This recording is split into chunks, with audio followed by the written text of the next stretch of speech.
Sí, efectivamente, Sí. tienes toda la razón. Aunque siempre hay personas que están como invitadas, como por ejemplo Inírida, ella siempre Sí, llega. sí, ella siempre llega, igual que. Ay, no se me acuerdo el nombre del otro, el que tiene la foto de gafitas. Ah, él tiene un nombre, sí, el nombre era un poquito difícil, pero no, pero él siempre llega también y Sí, está en la sí, historia. sí, sí, él siempre llega. Creo que Asher, es. sí, sí, sí, él siempre llega. Eso sí es cierto. Cuéntame, ¿cómo te ha ido? ¿Cómo ha pasado? Bien, bien, pues ¿Has algo aprendido? ¿Cómo? como, pues por el momento bien, la verdad sí he comprendido casi todos los temas y la verdad yo me siento a gusto con la materia, la verdad fue un buen refuerzo ver todo esto, hace rato que no veía nada de esto y volverlo a ver es bien. Bueno, ya igual, esta es la última sesión, ya estaremos finalizando. Ujú. Esta es nuestra última semana, las últimas actividades. Igual la gran mayoría ha cumplido, y eso no solamente a ti, les felicito a todos. La verdad que Ujú. han cumplido con los tiempos. Sí. Sí se nota que han aprovechado las herramientas, los recursos, pero como todo, siempre existen personas que de pronto han tenido el inconveniente más que todo, pero ya se sale de las manos de ellos, que es el uso de los recursos. Por ejemplo, a veces tienen un computador o un PC o un dispositivo donde no pueden instalar ciertas herramientas para poder hacer ciertos ejercicios. Ya, Ah, entonces, pero el JFla, eso no pesa nada y eso era Oracle, era solamente arreglar la instalar el configuración, JDK. el JDK, la variable de entorno, configurarla, eso tampoco. El que más o menos tenga un NetBeans lo sabe hacer o ya lo tenía. Sí, Así de señor. sencillo. Eso tampoco era complejo. Yo lo hice, de hecho me demoré más, fue mientras lo hacía, ir viendo, ir entendiendo la lógica, para poder organizarlo y mandar el trabajo. Pero la Igual, instalación fue fácil. sí, exactamente. Igual es una herramienta muy intuitiva y que obviamente es para uso, para comprobar la semántica, comprobar todas las reglas de expresiones. Ya eso es que manera de profundidad de cada cual. ¿Vale? Sí, eso sí es cierto. Sobre Ok, todo ok. está. Llegó. Ana Milena, bienvenida. Buenas noches, profesor. Muy buenas noches, ¿cómo le va? Buenas noches, compañeros. Buenas noches.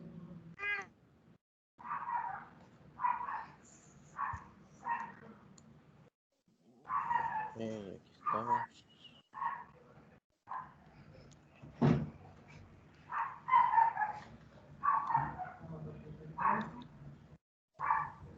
Pam, pam, pam.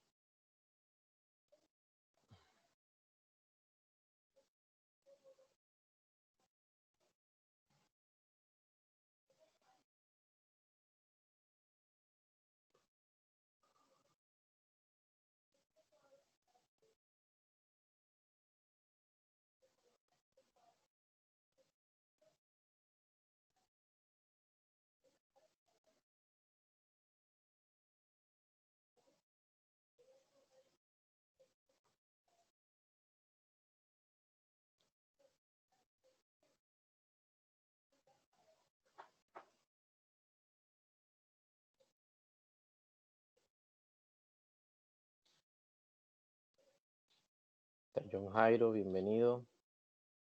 Bueno, entonces vamos a dar inicio a nuestra última sesión sincrónica. Espero que les haya, digamos, ha sido de bastante ayuda, de bastante interés y motivación dentro de todo lo que corresponde a nuestra profesión.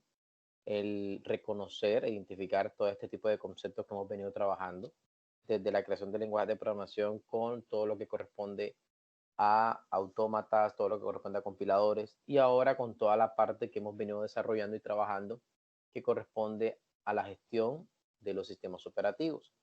Toda esta temática que realmente es para contextualizarnos e incluso también tener claro el funcionamiento de esa herramienta, de ese recurso que tenemos nosotros e utilizamos para básicamente todos los días. ¿Sí? Entonces, digamos, voy a compartir la pantalla, voy a mostrarles el contenido temático de esta última semana. Vamos a la plataforma. Ya en esta séptima semana vamos a ver unidad número 7 y 8, la administración de memoria en una introducción a los sistemas operativos distribuidos.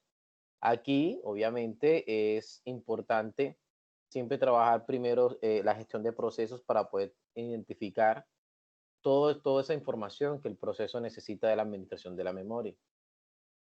En nuestro foro de avisos, donde siempre identificamos el mensaje de la semana, que este mensaje, pues obviamente la iniciación de las actividades, aquí se tiene visualizada una prueba inicial y una prueba final. Yo quiero hacer una salvedad, puesto que desde la parte de las directrices siempre nos mencionan a nosotros básicamente, eh, bueno, las actividades que corresponden en esta fecha, en esta semana aquí por lo menos, tenga presente que estas pruebas iniciales aquí pues siempre tienen un porcentaje de 0%.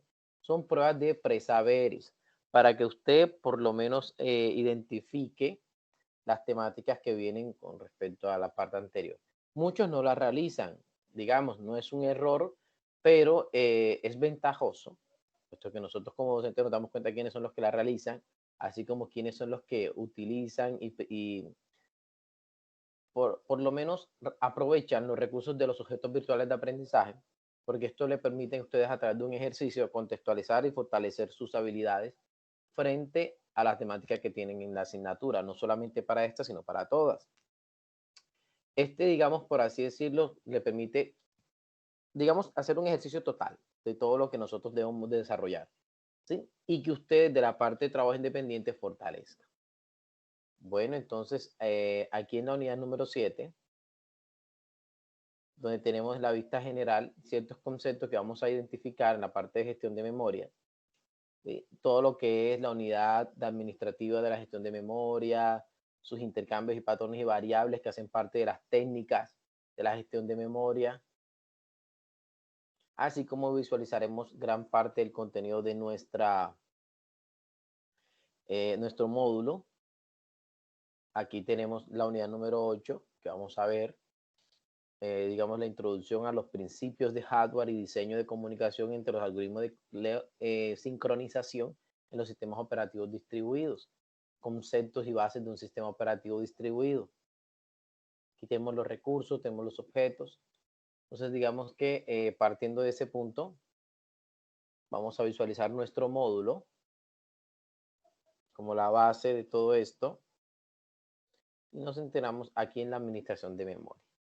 Maximizar un poco. Para nosotros enfocarnos en una de estas grandes tareas de administración, de gestión de recursos que tiene el sistema operativo, está la parte de la administración de memoria. No siendo solo la única que hace parte del sistema operativo, también vemos lo que es el sistema de gestión de archivos, así como los principios de un sistema operativo distribuido. Pero en este caso empezaremos con la administración de memoria. Luego de haber identificado todo lo que corresponde a esa parte de la gestión de procesos, un proceso va a necesitar más recursos. Recursos que van a permitir que éste se aloje, ¿sí?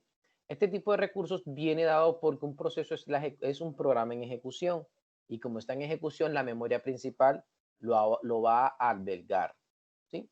¿Qué quiere decir con esto? Que la memoria principal le va a asignar un espacio estipulado. ¿Para qué? Para cargar y descargar cualquier que sea este proceso. Pero eso es una herramienta en particular del sistema de gestión de memoria. Entonces, aquí a grosso modo, podemos darnos cuenta que la administración de memoria no es más que nos permite llevar un registro de todas las partes ocupadas y desocupadas de quién? De nuestra RAM, nuestra memoria principal. Así como identificar los intercambios entre el disco y la memoria principal. Estaremos, por así decirlo, identificando un concepto muy chévere, no sé si ustedes conocen, el famoso swap.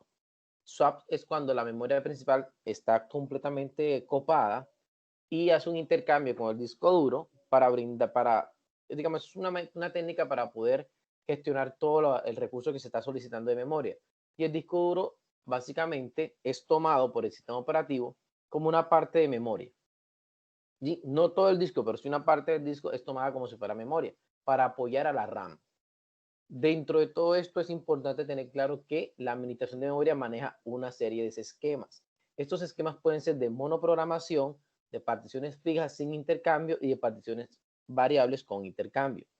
A esta última que acabamos de mencionar, particiones variables con intercambio, en donde nosotros identificamos registros que va a tener la RAM y registros que son la base para el mapeo de los bits y para las listas ligadas, que son básicamente estrategias o esquemas para utilizadas, como gestión de memoria, ¿sí? Entonces, también vamos a aparecer un tipo de intercambio que va a permitir que la administración de memoria, por así decirlo, permita darle soporte a su memoria principal. Aquí hay un pequeño error que dice Moneda, es memoria virtual. La memoria virtual va a permitir optimizar ciertas estrategias o técnicas que vemos acá en estos esquemas de particiones fijas de intercambio y intercambio variable con los conceptos y técnicas denominadas paginación y segmentación. Esto, a grosso modo, para identificar todo lo que corresponde a la gestión de la memoria en los sistemas operativos. En el módulo vamos a encontrar este tipo de conceptos que vemos aquí, pero vamos a hacer mucho énfasis, por lo menos, aquí cuando hablamos de monoprogramación y sin intercambio. Cuando esto sucede, este es básicamente un concepto trabajado ¿por qué? Por una técnica, básicamente para la gestión de la memoria, donde al ejecutar solo un programa a la vez, se puede compartir la memoria entre el programa y el sistema operativo, como lo muestra en esta figura que vemos aquí. Aquí lo que indica es que los controladores del dispositivo, al momento de ser cargados, pueden estar en la parte superior de la memoria, ¿sí? En una parte denominada ROM, con el resto del sistema de la RAM, hasta abajo en particular. Pero en este caso, como lo muestra la misma figura, el último modelo es utilizado por el sistema MS2, que es, digamos, un lapsus más pequeño, porque son ejecuciones de comando, como lo vemos acá, y la porción del sistema de ROM se llama BIOS. Yo sé que ustedes la conocen, entonces esa porción que tiene el dispositivo es donde se va a almacenar, pero es aquí donde juega un papel muy importante todos los que son los drivers.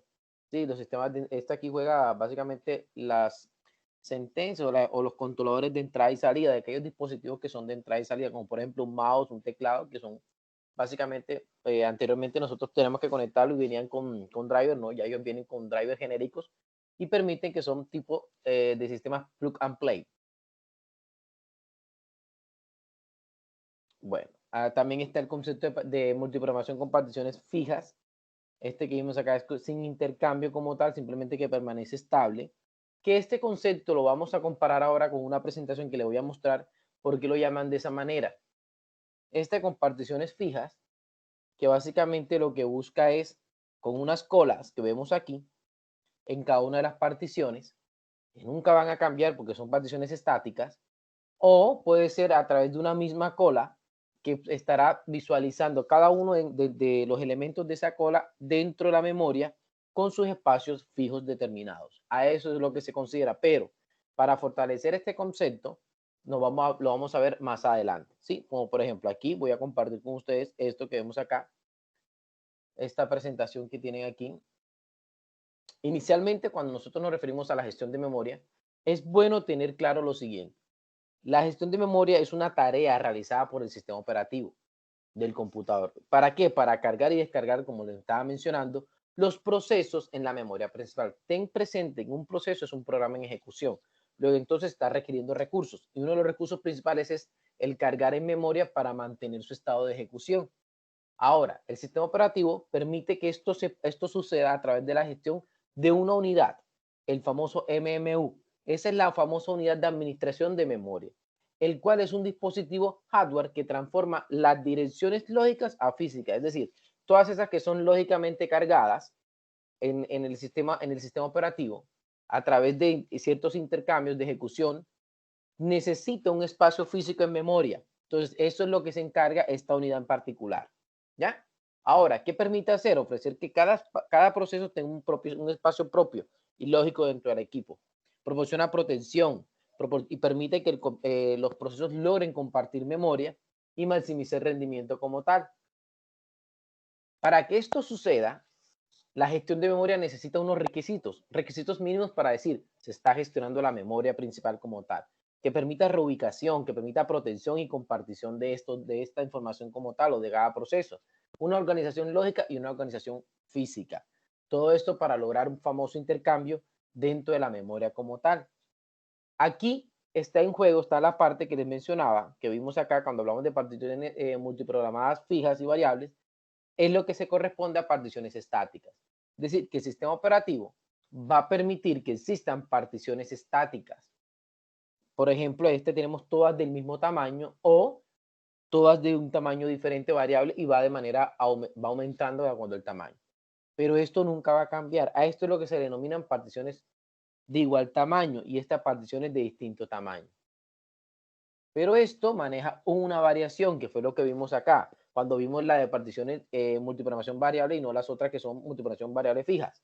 Aquí lo vemos denominada como memorias de particiones estáticas, la que tiene procesos nuevos y organizados en colas para que cada información que tiene esta cola sea almacenada en uno de estos espacios, denominada una cola de procesos por partición o procesos nuevos dentro de una única cola que van a ser redistribuidos en cada uno de los espacios de la memoria principal. A eso es lo que se está refiriendo en el módulo. ¿Listo? ¿Alguna pregunta hasta aquí?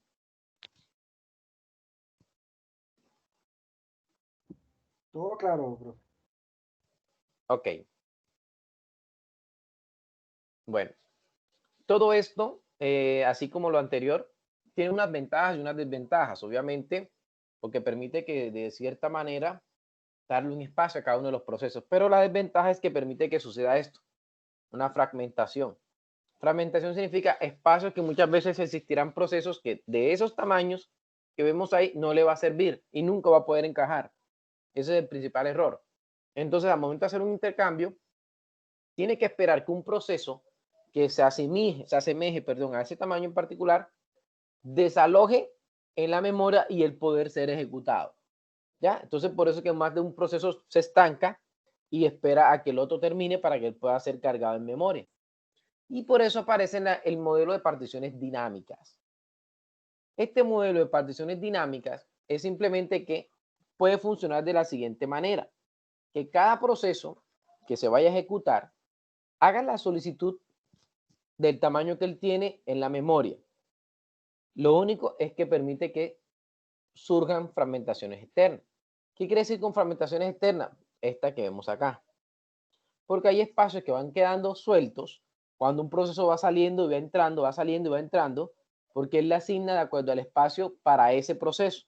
Como es dinámico, no le importa si el proceso, en este caso, si tiene espacio, por ejemplo, ese que era de 20 megas, lo carga, viene otro de 14, lo carga, viene otro de 18, lo carga y quedan 4 disponibles.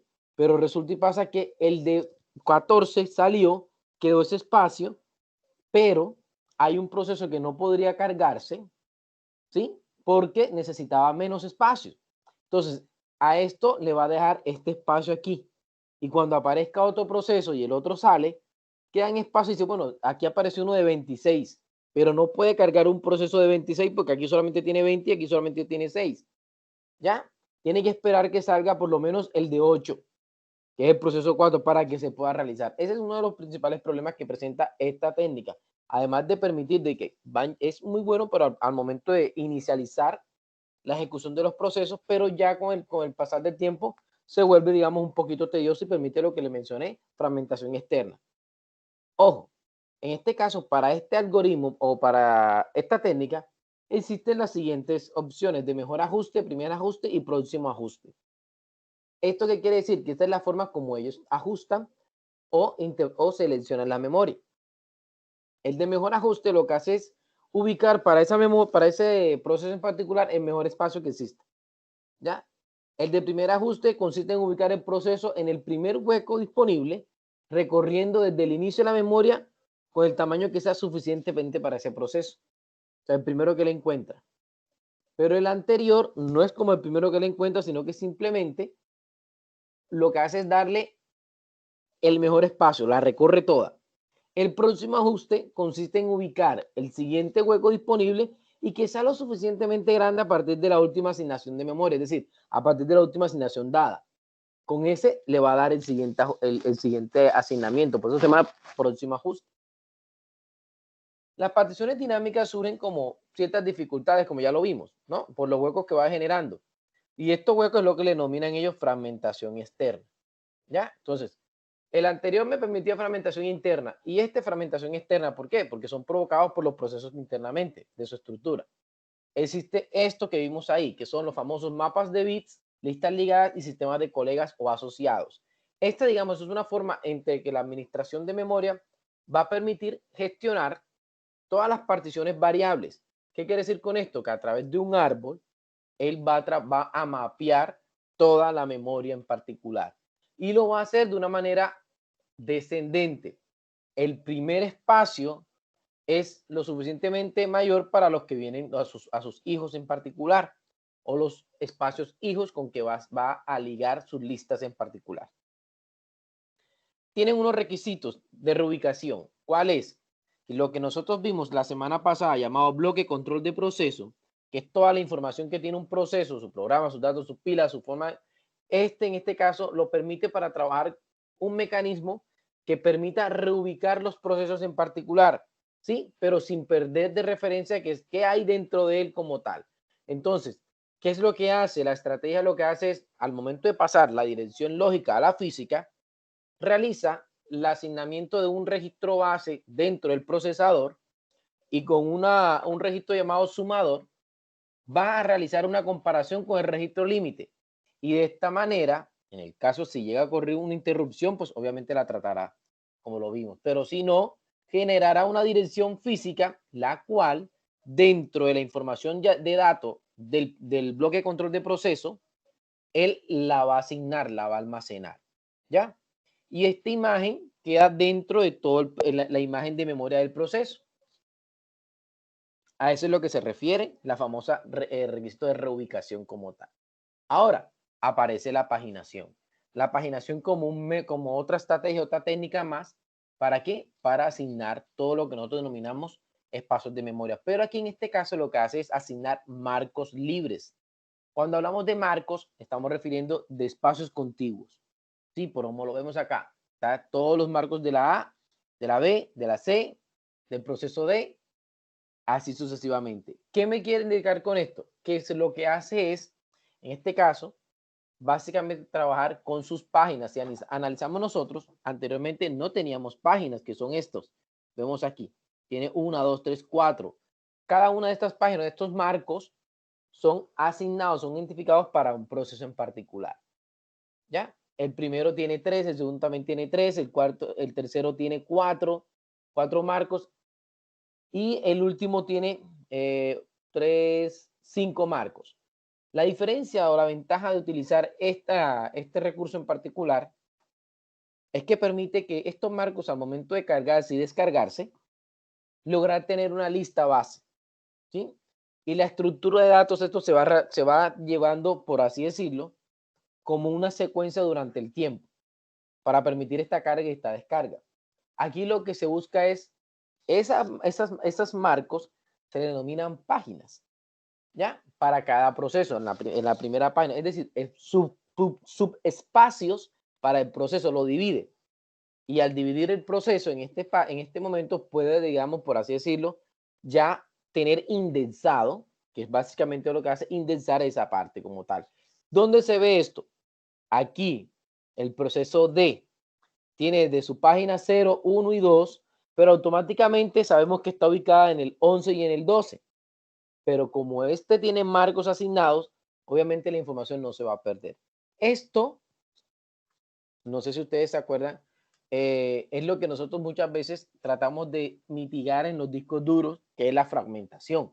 Entonces, esta fragmentación, digamos, se presenta acá, pero se es solucionada de acuerdo a lo que se veíamos ante nosotros en espacios estáticos, ¿se acuerdan? En las particiones estáticas. Aquí, la paginación surge como una técnica para mejorar eso. Anteriormente, listo, solamente se podía almacenar todo en el espacio que quedaba, pero si este espacio quedó y salía uno, lo que hacía era que le asignaba una página y rellenaba con el resto de espacio. Esto es lo que hace esta técnica. Ahora, ¿cuándo pasa lo que nosotros vemos que hace la gestión de memoria para dar una dirección lógica a una física? Básicamente lo que se busca es, teniendo en cuenta la cantidad de bits, que es una dirección acá, por lo menos una dirección lógica de 16 bits que vemos aquí, inicialmente redistribuye 6 bits para su número de página y los otros 10 bits para un desplazamiento como tal. Teniendo en cuenta que la primera parte de la página va a constituir una tabla de páginas de proceso. ¿Qué quiere decir con esta tabla de páginas de procesos? Es el que me va a almacenar a mí las direcciones físicas que yo voy a tener para 16 bits. ¿Sí? Ahora, ese es un ejemplo sencillo para identificar la traducción que se hace cuando tenemos una dirección lógica y física en paginación. Es decir, este espacio que vemos aquí, para poderlo paginar, como lo vimos aquí, esto que ves aquí, el 0, el 1, todo lo que viene acá. ¿Esto cómo funciona? Como lo vemos acá. ¿Sí? En el caso de una, aquí tenemos una dirección relativa de 1502 en binario, la redistribuye con los espacios que vemos ahí, la asignación que le da a su número de páginas, lo que tiene estipulado desde esta óptica y lo que tiene estipulado para el desplazamiento de sus bits. ¿Ya? Él lo que hace es lo divide y en esa cantidad de bits que tenemos ahí nosotros, esa dirección en particular, me tiene, por así decirlo, dividido un espacio de datos. Bueno, aparece la otra técnica, que es la segmentación, pero es una técnica que aparece para mejorar todo lo que eran las particiones dinámicas. Aquí busca subdividir todo el programa en segmentos. En este caso, el programa y sus datos son divididos en pequeños segmentos sin ser necesario que todos sean de igual tamaño. Por eso es que es una variación ¿de qué? De las particiones dinámicas. Aquí lo que busca es realizar una traducción de lógica física, nada más.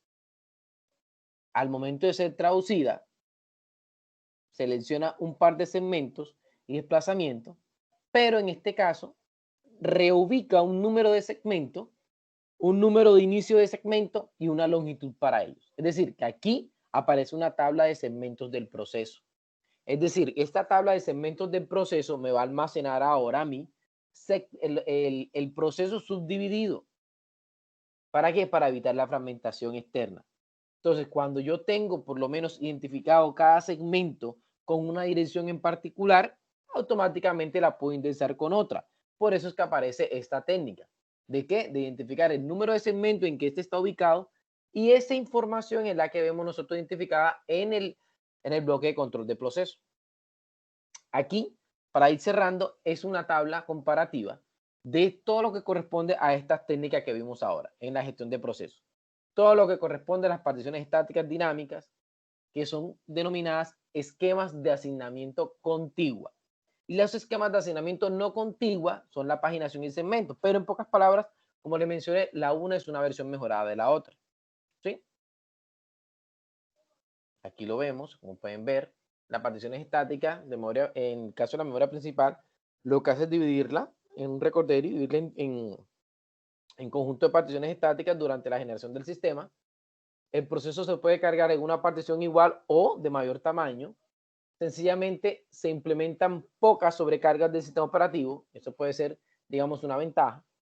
Pero una desventaja, como lo mencionamos, es que el empleo ineficiente de la memoria, debido a la fragmentación interna, el número de procesos activos es fijo, generando lo que habíamos visto. Pero en el caso de las dinámicas, lo que hace es generar o crear de forma dinámica que cada proceso se cargue en una partición de su mismo tamaño. No hay fragmentación interna, pero su uso es, digamos, en este caso es más eficiente que el anterior, pero se vuelve ineficiente al procesador debido a que la compactación como tal para contrastar la fragmentación externa es pobre. Entonces permite que se dé la fragmentación externa. Pero cuando nos referimos a paginación y segmentación, en este caso de la paginación, aquí la memoria principal se divide en un conjunto de marcos, como lo vimos, o páginas, y cada proceso lo vamos a dividir en páginas de igual tamaño que los marcos. Un proceso se carga en situación que todas las páginas de marcos libres, pero no necesariamente pueden ser contiguos, como lo vimos nosotros. No existe la fragmentación externa y hay una pequeña cantidad de fragmentación interna, porque obviamente llega un momento en que ese espacio no va a ser utilizado porque no podemos cargar la mitad de un proceso. ¿Ya? Para cargar un proceso, pues lo podemos subdividir internamente, pero con sus espacios fijos o sus páginas fijas, pero no podemos cargar solamente una sola partecita. Es decir, que no quede por fuera todo, la mitad de un proceso. O está ejecutándose o no se está ejecutando. La segmentación hace que cada proceso se divida en segmentos. Un proceso se carga en situaciones que todos los segmentos en particiones dinámicas que tienen por el ser contiguas. ¿Ya? En este caso, no tienen que ser contiguas como tal, pero no tiene en ningún momento una fragmentación interna. Aquí podemos decir que es una mejora en la utilización de la memoria, y reduce la carga comparada con las particiones dinámicas. ¿Ya? Podemos decirlo como tal. ¿Alguna pregunta? Sí, profesor, en los sistemas operativos de Linux, ¿cómo se maneja la fragmentación? La fragmentación sí la he visto en Windows. De hecho, era una opción viable hasta el 95 o 98 que se veía. Yo sé que ahorita en el último, en Windows 10, pues todavía sigue funcionando la fragmentación. Pero, por ejemplo, en los sistemas operativos que no son, que no la tienen como opción. Es que yo, por ejemplo, no la he visto en Linux. En Linux no, no poco, pero pues no la he podido ver allí. Pues fíjate que en Linux, por lo general, ahí lo Ujú. que cambia, digamos, son ciertos conceptos, como el BCP que tenemos nosotros acá, pues allá se llama ICMP, que ya es otro modelo, pero en sí el algoritmo como tal de la gestión de la memoria es muy parecido, es muy igual. También se trabaja segmentación. Es que esto es lo básico, ¿sí? Este podemos decir que es la forma básica como ellos gestionan la memoria y cómo visualiza esta partición y esta segmentación como tal, ¿ya? Presentando el concepto de lo que son las famosas fragmentaciones internas y externas que se manejan dentro del sistema operativo. Ahora, que no solamente es dentro del disco duro, sino de la memoria principal también se le ve. Entonces, tanto para Windows como para Linux, en este caso, es muy parecido, pero hay una diferencia. La diferencia radica especialmente en aquellas versiones de Linux que son netamente de consola, de comandos. Por ejemplo, en cierto momento, no sé, pero la Linux Red Hat es una versión que es muy similar a la de Windows, ¿sí? Entonces, digamos que en ese orden ya cambia porque va de acuerdo a las versiones que ellos tienen, pero Windows se ha mantenido la misma. Ahora, cambió, ya este proceso ha cambiado su forma, lo que hace es integrar híbridos, y los híbridos es que dependiendo en el momento exacto, como está el proceso, el programa que se está ejecutando, va solicitando más y más recursos. Obviamente, él lo que hace es, como le mencioné, existen momentos, técnicas como el swap, que permite ese famoso intercambio. ¿Ya? Creo que, a ver, espera un momentico aquí, te voy a mostrar algo.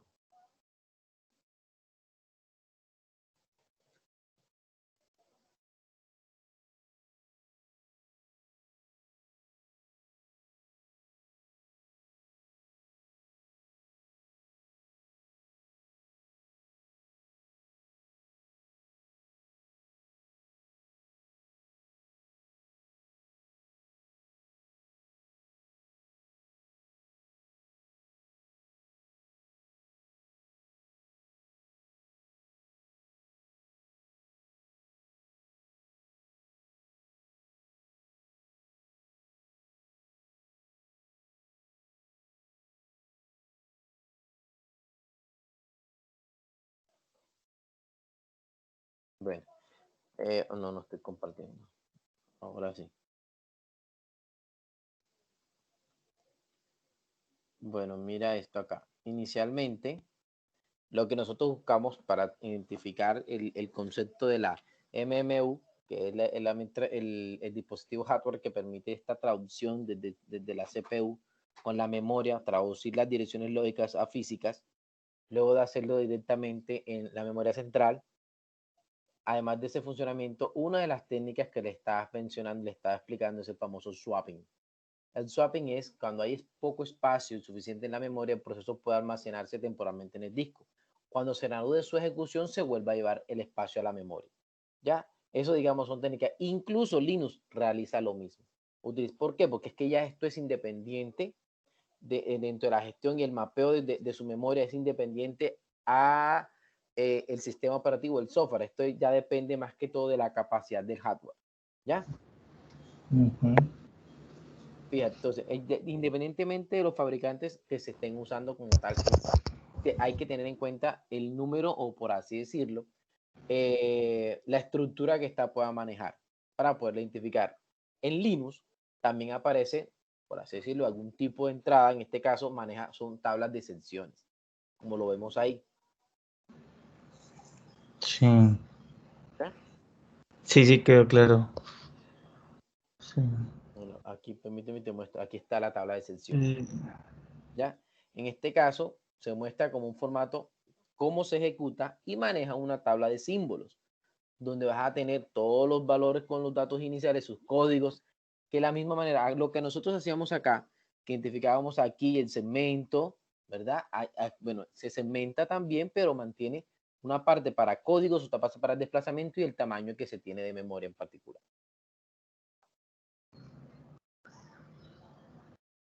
Pero es muy similar, por no Sí, decir que es igual. por eso hay uno que es muy parecido, que es la de Linux Red Hat, que lo maneja Ajá. muy parecido, ¿sí? Entonces lo que hace es que ese mapa de bits, acá lo llama mapa de memoria, y trabaja con un fichero ejecutable, que es el que habíamos mencionado, que lo redistribuye o lo segmenta de esa forma, ¿ya? Y básicamente lo que hace es un paso de argumentos a cada uno de estos espacios en el mapa de memoria. Mm. No, pero sí, pero la lógica es la misma, o sea, mantienen el mismo proceso con índices y asignación de memoria. Sí, así es. Ajá. Bueno, Dale, dale, siguiente. ¿bien? ¿Todo bien? Sí, sí, todo claro. Vale, listo. Bueno, esto es, bueno, en otra parte, pues ya identificando que así es como funciona la memoria, nosotros ahora nos vamos, la memoria, la gestión cómo se realiza a través del sistema operativo, ahora vamos a identificar nosotros, o nos vamos a enfocar al siguiente temática. La siguiente temática que vamos a ver ahorita es todo relacionado a los sistemas de archivos. Sí, porque ya me está cogiendo el tiempo, qué pena. Sistemas de archivos y la parte de sistemas operativos distribuidos. Por ejemplo, cuando nosotros hablamos de sistemas de archivos, es importante tener claro que lo pueden considerar como ficheros, como la unidad lógica de almacenamiento. Esta va a permitir que se defina en el propio sistema operativo. Se estructura como tal, puede ser a través de una serie de bits cuyo significado está definido por el creador del sistema de gestión de archivos. Es decir, independientemente de la extensión que tú estés trabajando, NTF, FAT32, cualquiera que tú estés trabajando, ¿ya? Todo eso va a ser independiente. Pero es importante tener claro que todos los sistemas operativos son responsables de las siguientes tareas que están relacionadas con los archivos. ¿Como cuál? Crear y eliminar sus archivos. Crear y eliminar directorios. ¿Quién de las personas que están cercanas aquí me puede decir si yo identifico, pensaba que era igual archivos y directorios o tenían claro que esto era totalmente diferente?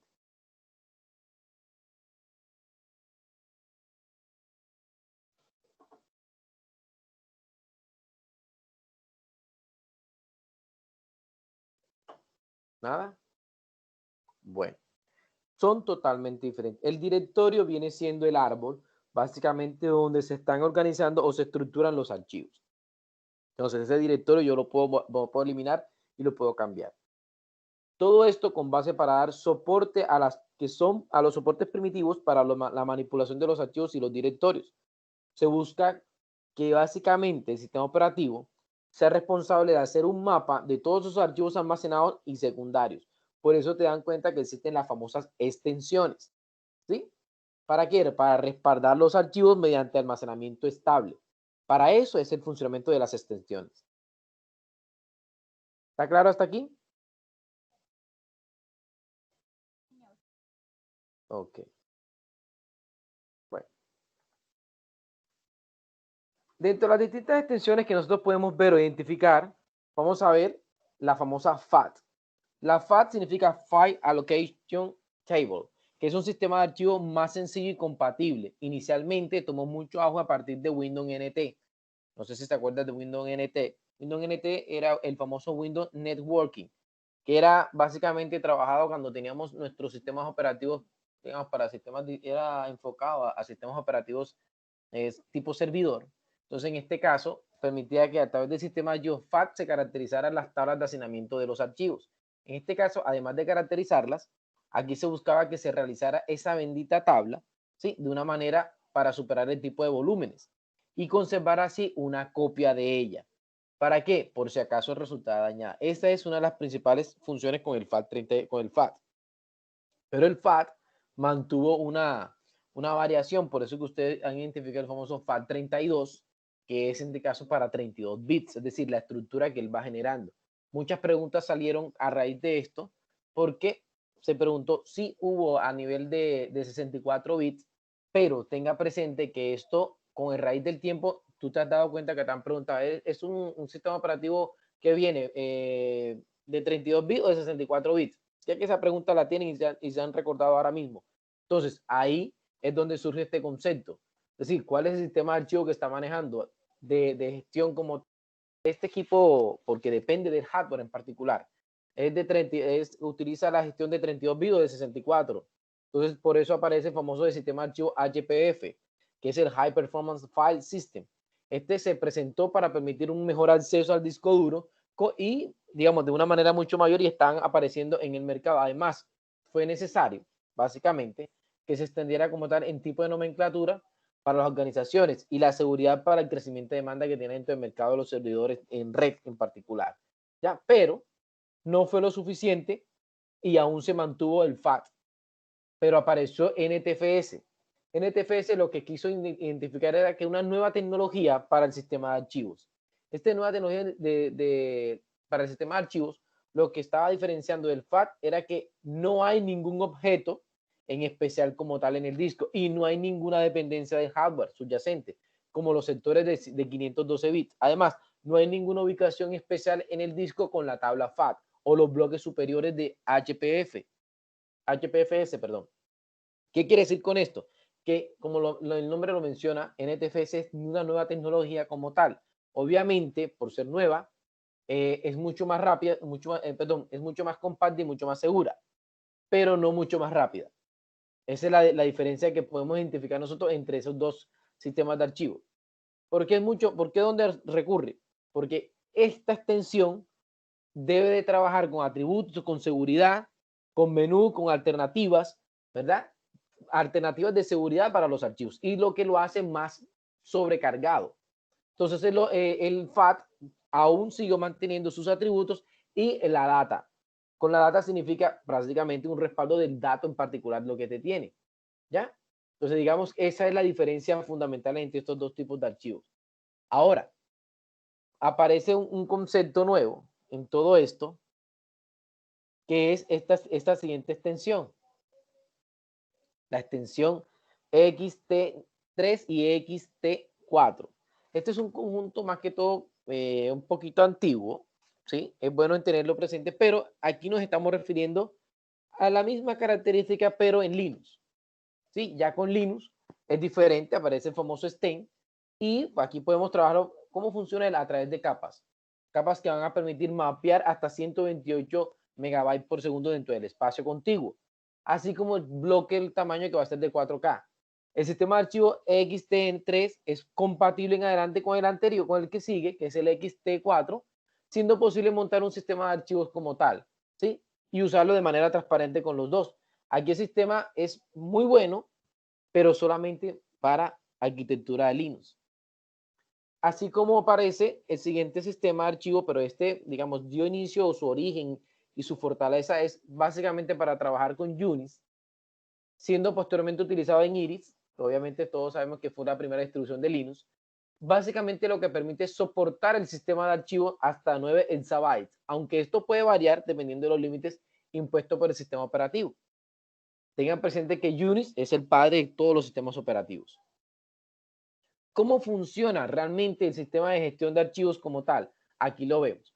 Principalmente, si lo vamos a tener desde una parte de archivos externos, nosotros obviamente hay que hacer también se puede tener a través de una identificación de gestión de los dispositivos de entrada y salida, así como la gestión de los archivos dentro del equipo del sistema o a través de la gestión de los recursos. También podemos identificar, o estas funciones pueden establecerse por medio de la gestión de las comunicaciones o la gestión de los procesos. Este va a permitir que se generen masa de datos o data y poder comenzar a constituirlos y almacenarlos. ¿Ya? En pocas palabras, cuando nos referimos a toda la parte del sistema de gestión de archivos, nos referimos a sus extensiones en que se permite optimizar o mejorar su almacenamiento, su generación de directorios, generación de archivos, cómo se puede mapear o almacenar de manera más estable y más segura. Yo sé que algunos han hecho los ejercicios de trabajar y hacer las consultas dentro del sistema operativo, colocar los puntos asterisco, bueno, todo eso son extensiones. ¿sí? Las extensiones es para verificar cómo están organizadas, cómo están almacenadas. Y obviamente fueron las que acabamos de ver nosotros, tanto para Linux como para Windows. ¿Listo? ¿Alguna pregunta hasta aquí? No estoy viendo el chat, así que no, si están escribiendo no estoy leyendo, porque tengo Todo la pantalla claro. compartida. Por mi parte, todo claro. Sí, ok, excelente. Bueno, ahora entrando a la parte introductoria de los conceptos que me gustaría trabajar con ustedes sobre sistemas operativos distribuidos, aquí voy a suspender la presentación, pero voy a mostrar el módulo. ¿Por qué quiero mostrar el módulo? Bueno, el módulo hace parte fundamental de nuestro proceso de formación, por eso se han dado cuenta que siempre me redirecciono con el módulo.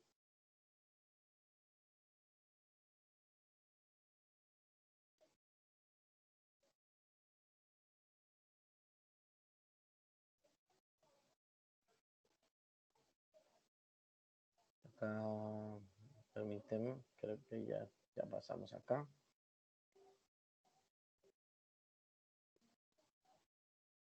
Bien. Entrando en esta última unidad, que es la unidad de los sistemas operativos distribuidos, es importante tener claro porque la gente tiende a confundir este concepto con aplicaciones distribuidas o programas distribuidos. Maneja las mismas bases, pero, no es lo mismo. Cuando nosotros nos referimos a sistemas operativos distribuidos, tenemos que tener muy claro que aquí vamos a manejar la base de un middleware.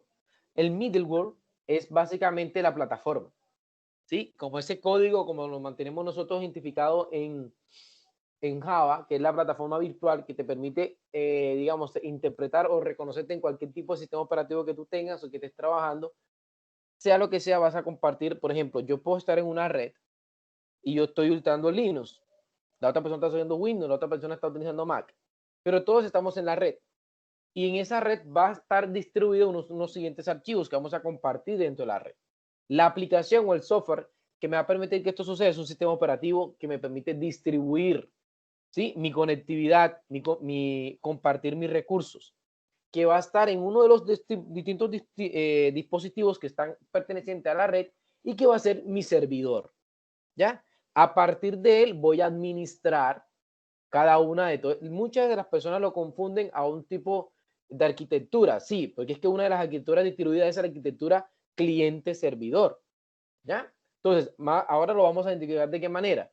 Todo sistema distribuido me va a permitir a mí gestionar multiprocesos de comunicación que van a ser transparentes, presentándome ventajas o desventajas de acuerdo al tipo de hardware que esté manejando. Todo sistema distribuido va a tener dos bandas. Primero, la de hardware y la de software.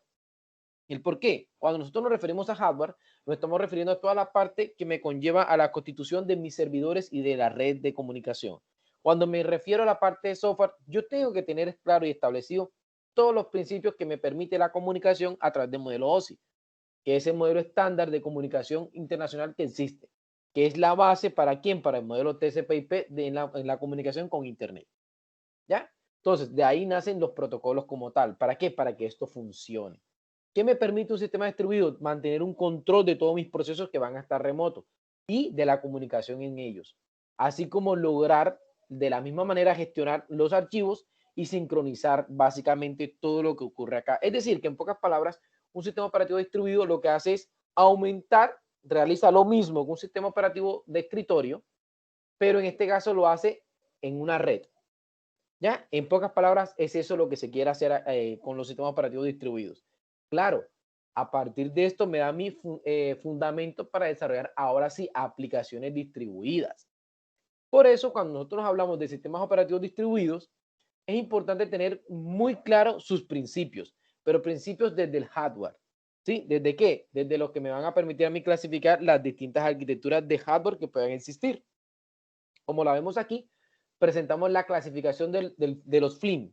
Cuando hablamos de este tipo de clasificación, es clasificaciones netamente para las redes de datos, en este caso redes LAN y redes WAN, a través de sus microcontroladores o microcontroladores de sincronización.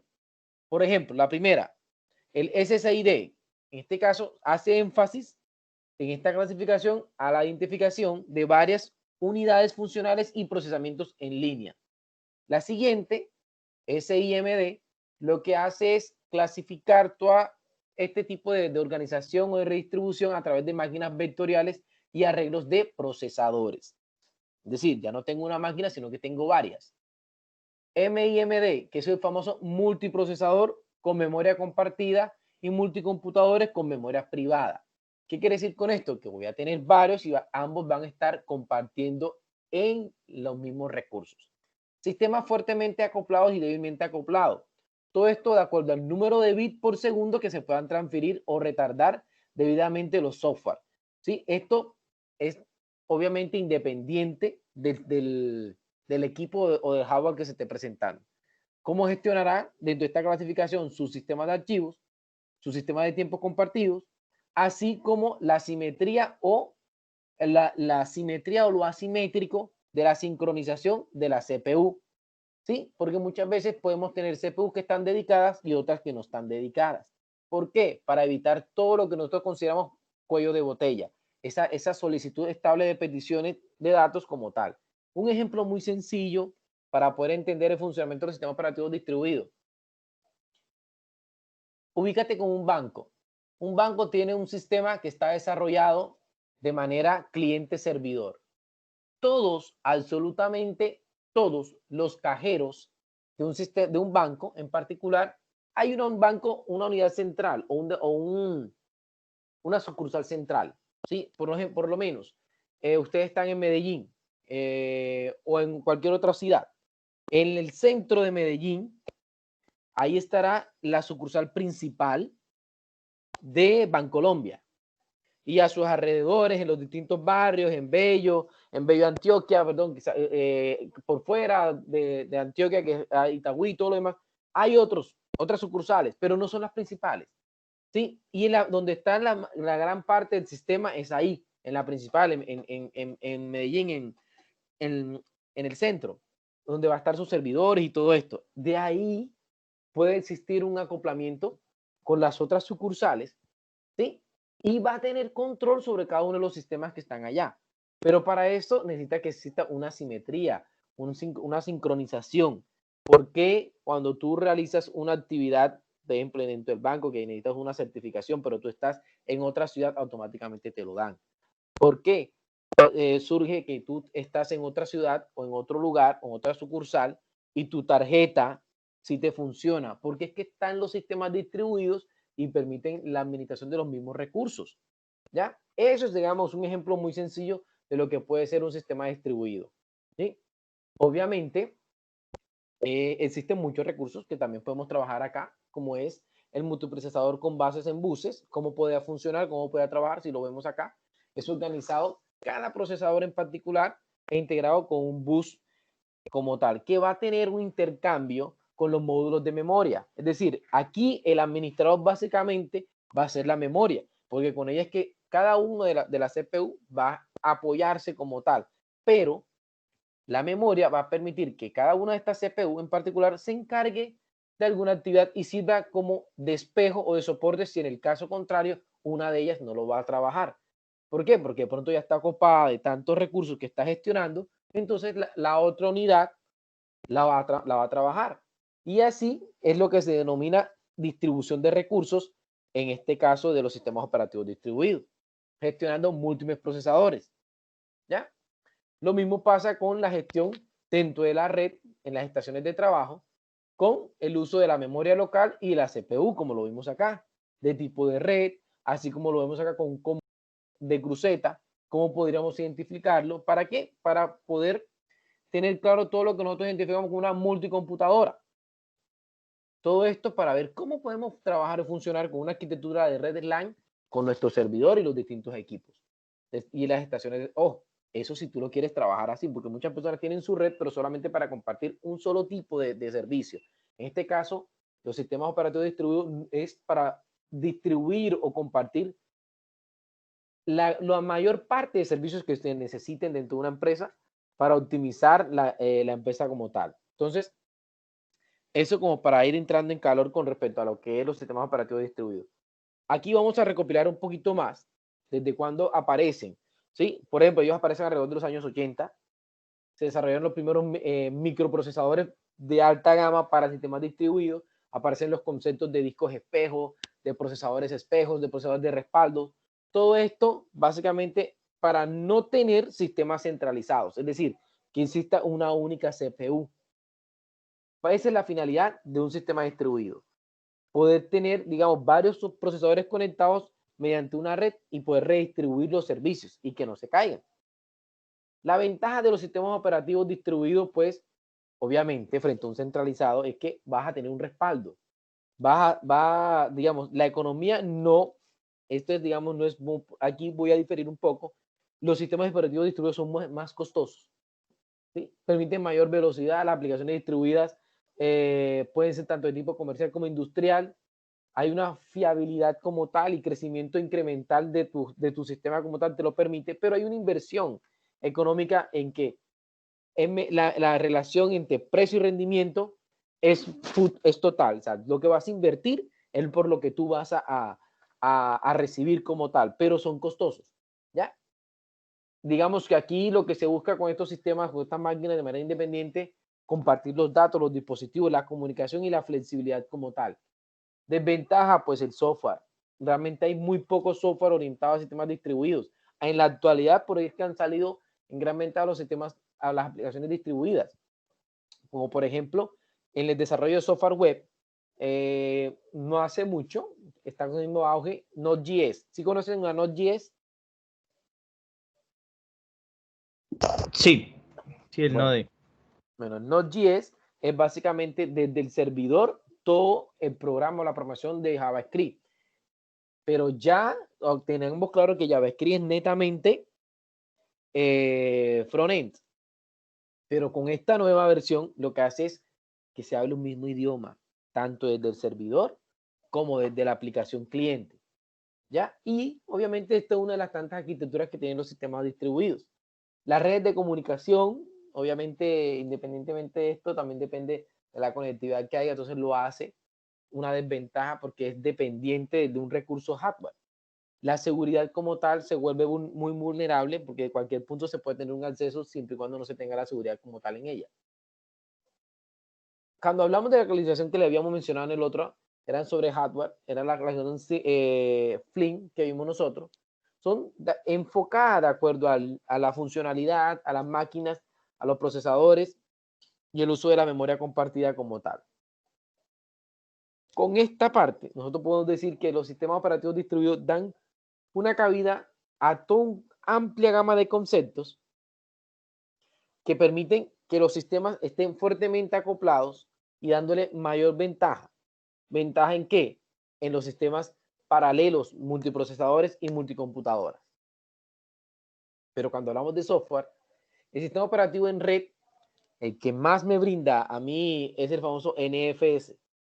Este famoso sistema operativo de red es básicamente enfocado a la siguiente arquitectura. Uno, usted va a tener un reloj de máquinas donde va a verificar su conectividad frente a cierta independencia. Sí, va a tener un hardware debidamente acoplado, pero un software que va a tener cierta independencia, que en cualquier momento usted puede desacoplar y prácticamente no se va a caer el sistema. Los servidores de fichero, en este caso, siempre van a trabajar a grosso modo con qué? Con las solicitudes de peticiones en particular. Aquí básicamente lo que se busca es que el sistema, de una manera global, permita la solicitud y el control de estas peticiones. ¿De qué? De cada una de las distintas extensiones que estemos trabajando. Cuando vemos esta imagen de la estructura jerárquica, es de cómo puede ser la sincronización y la petición desde el servidor hacia el cliente, como la primera arquitectura que podemos identificar nosotros en los sistemas distribuidos, independientemente de lo que esté trabajando mi equipo. Si lo vemos aquí, desde el servidor, cualquier tipo de compilador que tengamos nosotros, un ADA, un Pascal, un C, así el cliente podrá hacer una solicitud de parte de ese compilador. Y el otro servidor, yo puedo tenerla para aplicaciones, para darle soporte a las utilidades que va a tener mi otro equipo. Es decir, para aquellos software que son aplicaciones de usuario como tal. Entonces, digamos que a manera jerárquica se puede trabajar de esta manera el orden de peticiones que pueden haber en un sistema distribuido. Pero si nos referimos al sistema operativo desde la red como tal, vamos a permitir una gestión del trabajo, ya sea de manera individual, de sus ficheros y de la comunicación. Actualmente podemos decir que la bandera fue trabajada por los ficheros de red de Sun Microsystem, que es NFS, básicamente es un fichero de ellos. Y bueno, entre otras cositas, podemos decir que los sistemas operativos distribuidos lo que busca es básicamente tener un sistema multicomputadoras. Aquí los usuarios van a poder básicamente a definir o identificar su sistema como un ordenador muy simple. Esto nunca ellos lo van a ver. Esto es solamente de la parte de la administración de las redes y no son conscientes de lo que hay múltiples CPU como tal. Ningún sistema va a cumplir con un requerimiento de esto por lo costoso que les dije que lo es como tal. Entre ciertas características de los sistemas operativos distribuidos, vamos a tener presente que va a presentar mecanismos globales para la comunicación entre estos procesos. Es decir, vamos a interpretar muchos mecanismos, muchas arquitecturas orientadas a la red y protocolos establecidos para que esto se logre hacer, como por ejemplo el paso por mensaje, RMI, socket, entre otros. ¿Sí? El esquema de protección global, la gestión de sus procesos comunes y los sistemas de ficheros globales. Todo esto, ¿para qué? Para que el kernel pueda tener un control de los recursos locales. Además de tener ese control sobre la propia memoria y su planificación de sus procesos. Es importante identificar que el sistema es más que todo en tiempo compartido con sus multiprocesadores que va a tener ahí. Pero en este caso brindará una facilidad porque el hardware podrá estar fuertemente acoplado, mientras que el sistema estará mostrando una sola CPU. Aquí el ejemplo más sencillo que podemos ver nosotros o podemos trabajar es el sistema de tiempo compartido que maneja Unix con múltiples CPU. Es decir, ya con Unix hay bastantes adelantos en este campo. Esto que vemos acá, pues ya lo vimos, identificamos la cola de procesos. Existen algoritmos de planificación de procesos, que en este caso es lo mismo que vemos nosotros en un sistema operativo normal a uno distribuido, pero en este caso la cola de procesos está trabajando ejecutada ya no por los procesos que son asignados, sino por los procesadores que serán asignados, las CPU asignadas. Como lo identificamos, también maneja un sistema de archivos. Podemos identificar que el sistema de archivos, acá en este caso, utilizará una memoria caché con un bloque para toda la CPU, para poder leer y escribir cada una de las exclusiones que puedan salir, especialmente el multiprocesamiento de manera simétrica o simétrica. Todo esto, por así decirlo, son aspectos más que todo que permiten que se fortalezca y dé un paso más en el uso de aplicaciones distribuidas, no solamente para el sistema operativo distribuido, sino para el uso de aplicaciones distribuidas. ¿Por qué? Porque a raíz de ello podemos tener aspectos que pueden mejorar y que van a ser visibles tanto al cliente como al administrador. En cuestiones de diseño podemos tener claro toda la transparencia, la flexibilidad, la fiabilidad, el rendimiento y sobre todo, lo más importante, la escalabilidad del sistema, porque permite que el sistema crezca como tal. ¿Ya? Aquí básicamente se estará identificando esta parte, pero en pocas palabras es lo que se busca con un sistema operativo distribuido. No sé si tienen alguna pregunta más, alguna duda. Pues ha sido todo lo que deberíamos haber identificado dentro de nuestra asignatura en particular.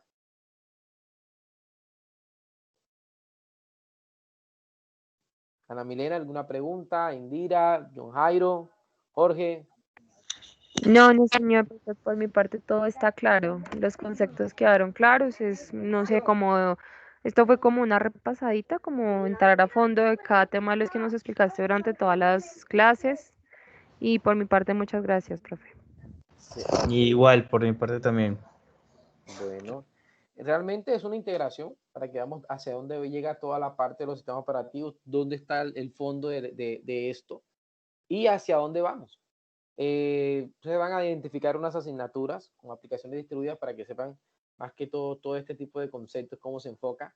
Y bueno, para mí ha sido un placer haber sido su tutor en este momento, en esta asignatura. Espero que nos sigamos viendo, Dios mediante, más adelante y que sigan creciendo como profesionales, colegas. Bueno, usted. Vale, profe, muchísimas gracias. Bueno, Muchas gracias, profe. muchas gracias a ustedes. Profe, una preguntita, es que yo veo que todavía, pues en mi caso, yo tengo pendiente una calificación de, digamos, la evaluación que presentamos hace 8 días y unos trabajos. Ok, mira, yo todavía estoy calificando, créeme. Y por solicitud y ampliación, tocó abrir los espacios para que las otras personas se pusieran al día. Entonces, digamos, no te preocupes que en este transcurso de esta semana todo estará calificado, básicamente. ¿Oíste? Vale, muchísimas gracias. Vale, listo. ¿Alguna otra duda más?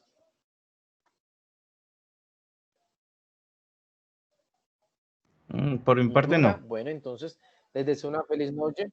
Bueno, listo, Jorge. Les deseo una feliz noche para todos. Que descansen. Me dirijo a la Vale, otra sesión. vale, muchísimas gracias, profe. Bueno, que esté muy bien. Hasta luego, que Feliz estén muy noche. bien. Hasta Hasta luego, luego. Feliz noche. Que compañeros. esté bien. Hasta luego. luego.